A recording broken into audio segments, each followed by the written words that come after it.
Yo les gars, vous allez bien encore, bienvenue à tous les potes pour une toute nouvelle vidéo aujourd'hui, présentation du tout nouveau véhicule présent ajouté donc ce mardi 18 décembre 2018 sur GTA Online, donc hashtag le Tauros, qui fait bien sûr référence au Lamborghini Urus, donc l'un des derniers SUV de la gamme chez Lamborghini, qui est très honnêtement un très beau véhicule, donc le voici, le voilà, et on peut remarquer qu'il ressemble quand même vachement au Urus quoi. Donc d'ailleurs je vous mets une petite photo à l'écran du Urus et vous remarquerez que voilà, il y a bien évidemment des différences pour toujours les mêmes raisons, qui sont des raisons de droits d'auteur et de marque que Rockstar n'a pas acheté, donc ils reproduisent un véhicule qui ressemble, tu vois, sans vraiment non plus être à l'identique le même véhicule. Donc ce que je vous propose de faire, c'est que on va ouvrir le véhicule, on va un petit peu essayer justement d'analyser dans tous ses sens et toutes ses coutumes, si je puis dire, le véhicule. Donc voilà, et on accédera après, enfin on fera le bruit moteur après, pour voir un peu ce que ça donne. Par contre j'ai fait accès à toutes les portes et il semble que le coffre ne s'ouvre pas.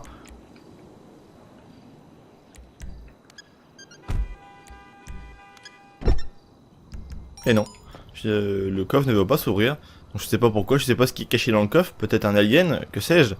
Donc on a un intérieur comme ça, qui est très classe, avec les sièges, ils sont magnifiques. Console centrale, elle est assez changeante, et honnêtement pour une fois Rockstar ont quand même changé un peu les intérieurs, parce que habituellement on a des véhicules, mais les intérieurs c'est du copier-coller, et à la longue c'est un petit peu saoulant, et là c'est vrai qu'on a eu quand même un effort qui a été fait avec un intérieur un peu plus, entre guillemets on va dire travaillé quoi. Donc l'intérieur est plutôt pas mal, et les sièges sont assez beaux en plus, très honnêtement. Genre de sièges à moitié baquets comme ça, sont vraiment très stylés. Le volant par contre lui il est tout petit. On dirait limite un tout petit volant. On a quand même les palettes derrière en carbone. On a un compteur là-bas, mais qui reste un compteur à aiguille. On aurait aimé un compteur vraiment digital, hein, je pense, comme la plupart des voitures récentes maintenant. Au niveau du moteur, je pense qu'on doit être sur un bon gros V8 ou même plus que ça de chez Lamborghini. En plus, ouais, c'est, tu vois, avec les traits jaunes dessus et Rockstar, et ils ont mis Pegasi, je crois, ouais, qui remplace justement l'easter egg de chez Lamborghini dans Grand Theft Auto 5. Alors honnêtement voilà, très très belle voiture, on va écouter un petit peu le bruit, on va le démarrer via justement la clé du véhicule. Regardez un petit peu ça, je vais pouvoir prendre la clé du Urus. Alors j'ai ma clé dans les mains, maintenant je vais faire moteur avec. Oh, bruit très sympa, regardez, attendez. On va le réteindre. On va se mettre juste à côté du pot, avec la GoPro, et on fait activer. Oh franchement, plutôt intéressant comme bruit. Les jantes sont vraiment très très belles, bon c'est vrai que ça fait gros, ça fait... c'est pas que ça fait grossier les jantes, mais tu vois, ça fait balèze, ça fait quand même monstrueux, quoi. Donc ouais, après, il plaît pas, mais je pense qu'honnêtement, ça va, il est pas vilain. Maintenant, je vais vous montrer son prix, bien évidemment, sur Legendary Motors, donc Motorsport, donc c'est juste ici. Et le voici, donc le Tauros, 498 000 $, honnêtement, ça va encore. Voilà, je trouve il est pas vénère, ça va encore quoi. Très honnêtement, je suis assez surpris de voir que le prix n'est pas plus que ça. Et je trouve que Rockstar, entre guillemets, pour une fois, ont été raisonnables pour un tel véhicule qui est quand même très très beau et qui reprend quand même un SUV de chez Lamborghini quoi. Donc c'est pas quand même n'importe quoi, pardon. Alors, on est parti. Maintenant, on se rend au Los Santos Custom qui est juste à côté de moi pour voir un peu justement ce que ça donne. Est-ce que le véhicule a tendance à faire des flammes ou non? On va faire un petit coup de frein à main avant de rentrer et on va accélérer un peu. Ah oui, son bruit, regardez, il est bien vénère. Hein. Ah ouais, il a même l'air d'avoir quand même une bonne puissance déjà, en étant complètement d'origine. Alors on va l'améliorer, bien évidemment, on va pas faire du Jackie tuning dessus parce que c'est pas du tout mon genre pour toutes les personnes qui découvrent mes vidéos. J'aime bien les choses épurées, simples. Alors blindage, on va partir sur du à fond, les freins aussi, moteur à fond aussi, échappement. Oh, il y a plein d'échappements, donc ça c'est bien. Alors, échappement carré, non pas du tout, ça va pas. Échappement carré titane, échappement carré alu, échappement double comme ça, ok. Double en titane, double alu, ça c'est nouveau alu parce qu'il n'y avait pas avant. On a justement l'échappement triple donc qui vient à l'arrière et qui bouche on va dire les deux côtés du pare-choc qui ne servent eux d'un coup plus à rien, donc j'en vois pas trop l'intérêt. Et là on a échappement gros calibre. Mais bon, je pense qu'on va laisser quand même les pré-échappements de série, parce que les autres j'en vois pas trop l'intérêt, ça... Eux ils épousent bien la forme du pare-choc arrière et ça serait dommage d'enlever ça. Alors, diffuseur avant en carbone, donc ça nous remet une petite lame et ça modifie un petit peu le truc, ok. Diffuseur custom carbone, requin carbone, Pegasi, ok, c'est pas mal. Pegasi carbone. Ok, donc qu'est-ce que l'on va pouvoir mettre? Moi j'aurais juste mis une petite lame en carbone comme ça. Hein. Je suis pas fan de celle de requin, j'aurais plutôt mis les diffuseurs carbone comme ça, ouais. Pour avoir le rappel de jaune justement en dessous, hein. J'aurais mis en carbone, ouais. Pour avoir le rappel de jaune vraiment en bas du pare-choc. Ce qui fait selon moi pas trop mal. Là on a une calandre on a des calandres un peu différentes. Là on voit le radiateur en dessous, ça fait totalement abominablement moche. Ça là on a juste les finitions chromées. Finition carbone. Je vais rester sur les définitions carbone comme je suis sur le diffuseur avant. Le capot maintenant on a un capot en carbone. Wow, celui-là est monstrueux parce qu'on voit le moteur en dessous. Et j'avoue que le bruit du véhicule est vraiment très intéressant. Oh, encore plus beau. Franchement, très honnêtement, véhicule d'exposition. Mais je pense que je vais laisser sur le capot de série pour le véhicule. Les motifs maintenant. Ah, il y a des motifs. Oh non. Waouh. Covering. C'est pas mal honnêtement. Il y a certains petits trucs que Rockstar ont fait. Bon, il y a certains on comprend pas trop. Des trucs de course comme ça. Je vois pas l'intérêt de s'être emmerdé à le faire. Mais ça, des trucs comme ça, des reflets de peinture, ça peut faire un effet de covering ou de peinture. Enfin, il devrait mettre du covering sur le jeu. Ça changerait vraiment tout le délire et tout l'univers de la peinture dans le jeu. Enfin, de ce que pourrait vraiment modifier notre véhicule. Donc les garde-boue, c'est quoi? Donc non, là, c'est totalement... on dirait un véhicule de Paris-Dakar. C'est non. Les plaques.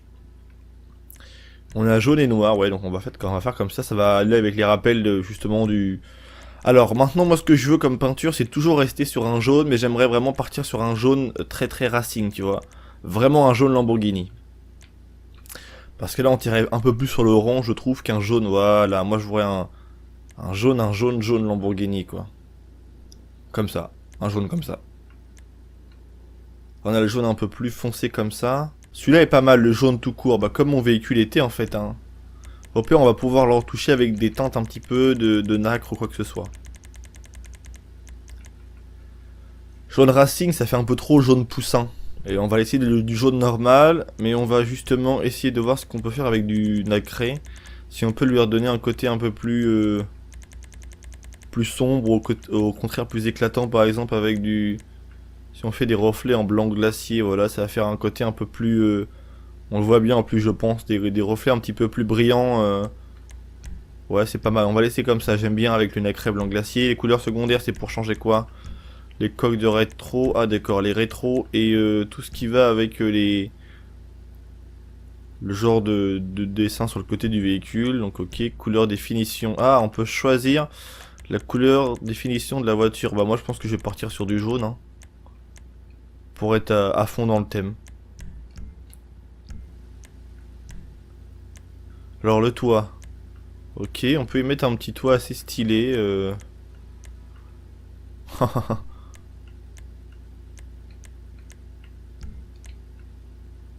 On peut le revendre. Bien évidemment, on le revend beaucoup moins cher. Les bas de caisse maintenant. Je pense que je resterai sur des... Ouais, sur ces bas de caisse là, peut-être en carbone. Mais tiens, pour ça, et vraiment avec le bout de mon diffuseur, peut-être que je vais y mettre ça. C'est pour que ça suive un peu une ligne, on va y mettre ça. Aileron. Aileron supérieur. Il y a quand même pas mal de choix, hein. Honnêtement ça va encore. On a quand même des petits ailerons qu'on peut y mettre, après si on le souhaite, c'est vraiment à notre guise. Là on a un aileron coupé en deux comme ça qui est totalement dégueulasse, celui-là est pas très beau non plus. Et on a aileron inférieur. Donc qui est celui-là.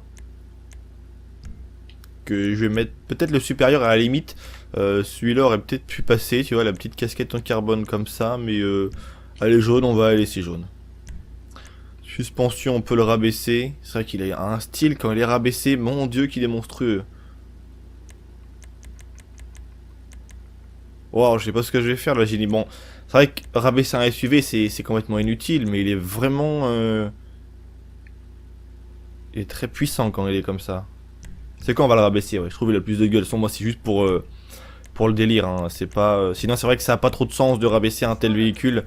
Si c'est pour au final, c'est pas un SUV quoi, tout simplement. C'est vrai que ça servirait à pas grand chose. Je pense qu'on va très certainement lui laisser ses jantes d'origine. Hein. Donc voilà, on a fini la modification du Urus, enfin du Tauros. Moi, je pense que je vais tout le temps l'appeler le Urus parce qu'il me rappelle. Enfin, c'est tellement un Urus.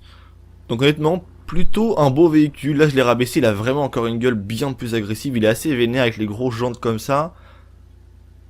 Un bruit moteur assez monstrueux. qui est similaire à d'autres véhicules. Parce que Rockstar, c'est vrai que pour le bruit, ils s'emmerdent pas non plus. Hein. Il n'y a pas non plus grand chose de neuf pour le bruit. Mais bon, ça fait un très bon véhicule pour se balader franchement dans Los Santos. Avec vos potes ou même en solo. Honnêtement, il y a plusieurs places dedans. Donc c'est un véhicule qui est cool. T'auras de la puissance. Ouais, t'as même pas mal de puissance. Attends, on va faire une petite ligne droite là.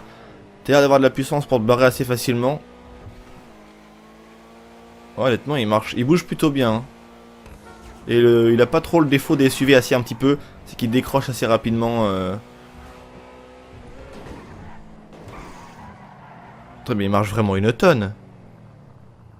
Le compteur indique combien là-bas? Parce que j'ai l'impression de bloquer le compteur.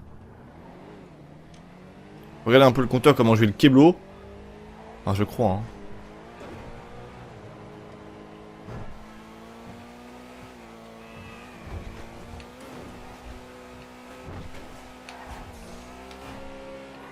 Ouais, j'ai bloqué le compteur du véhicule et je ne sais absolument pas combien indique le compteur de ce véhicule. Mais bon, bref, quoi qu'il en soit, merde, j'ai rayé la voiture.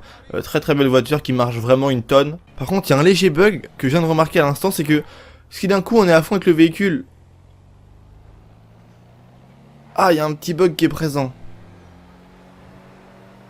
Regardez, regardez, on sent que la patate monte en crescendo. Voilà. En fait, le truc qu'il y a, c'est que quand on est en gros rapport, comme là j'étais assez vite, donc j'étais en gros rapport. Regardez, là je suis gâchette à fond, regardez, les véhicules ne repartent pas du tout vite. On a l'impression en fait qu'il y a un bug de rétrogradage du véhicule, comme si en fait la boîte ne retomberait pas en première, deuxième ou même en troisième pour avoir plus de puissance pour après justement pouvoir refoutre la patate avec la voiture plus rapidement. Là regardez, je m'arrête. Non ça va, quand je m'arrête là par contre la boîte se remet en première et on voit bien que le véhicule, regardez, il part beaucoup plus vite que si d'un coup je fais ça. Ah ça va, là il l'a fait. Attends, je vais le contrôler tout seul, mais il y a un bug de temps en temps qui arrive où le véhicule reste en très gros rapport, du coup il a du mal à reprendre en puissance. Donc c'est à peu près tout pour moi hein, les gars, j'espère que ça vous aura plu, j'espère que cette présentation du Urus de chez Lamborghini dont j'étais online vous aura plu. C'est tout pour moi, prenez soin de vous, à très bientôt pour de toutes nouvelles vidéos, allez piste les gens.